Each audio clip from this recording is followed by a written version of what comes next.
สบายดีพี่น้องอยู่กับสองหักบ้านเฮามื้อนี้นำเสนอเมนูอบหนูเนาะเป็นอาหารสัญญอดของเขตนอกเฮาเลยในการเฮ็ดนี้ข้าพเจ้าจะใส่การลวกน้ำร้อนในโลโคนเนาะ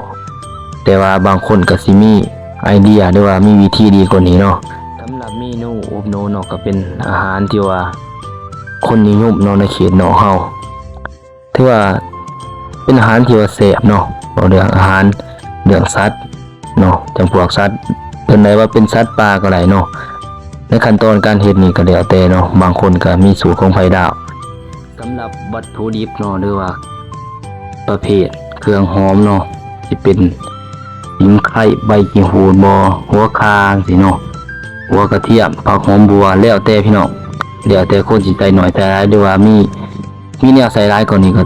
ยิ่งดีเนาะเพื่อว่าตัดความข้าวของหนูเนาะแต่ว่าข้าพเจ้ามีสำนีเนาะก็เลยใส่ตามมีเนาะนี่คือขั้นตอนการเฮ็ดเนาะหลังจากฝักตอนหนูตอนหยังแล้วเราก็มาซอยเครื่องหอมเนาะหรือว่าเกี่ยมกาเกี่ยมใบเนาะเฮาสิเอาพวกสิ่งไข่ที่เฮาเกี่ยมไว้เนาะใบขี้หูดเครื่องหอมต่างๆซอยแล้วเฮาก็สิเอามาตำเนาะมาตำใส่บักเผ็ดแห้งจักหน่อยหนึ่งเนาะเดี๋ยวแต่ผู้มักเด้ออันนี้เนาะเฮาจะปรุงเครื่องปรุงเนาะว่าสิเป็นเกลือผงนัวเนาะใส่หน่อยเสียบหน่อยคือเพิ่นว่าใส่หลายเสียบหลายแล้วแต่เนาะเฮาสิปรุงเบิดเลยเนาะอยู่ในเครื่องหอมนี้เลยเนาะปรุงบนเดียวนี้แล้วเฮาจึงสิไปคนใส่กันหลังจากนั้นเฮาก็จะตำเนาะตำพุ่นน่ะจนกว่ามันสิแดกเนาะจนมันแดกได้ที่เพิ่นว่าซั่นซะแล้วแต่เนาะบางคนก็ตำแดกแน่บ่แดกแน่เนาะเฮาก็ตำบ่แดกบ่ได้สำนั้นนี่ เมื่อตำแล้วเฮาก็เอามาใส่กับหนูเลยเนาะมาขลุ่นใส่กับหนูหลังจากเฮาขลุ่นเข้ากันแล้วเฮาก็จะนำเอาไปขัวเนาะขัวมันสุกก่อนเนาะขัวมันสุกแต่ว่าเมนูนี่เป็นเมนูเด็ดเนาะแต่ว่าหลายคนก็มักเนาะหลังจากขัวสุกแล้วเฮาก็สิเติมด้วยไวน์ขาวเนาะหรือว่าเหล้าขาวเนาะ45ดีกรีลงไปเพื่อ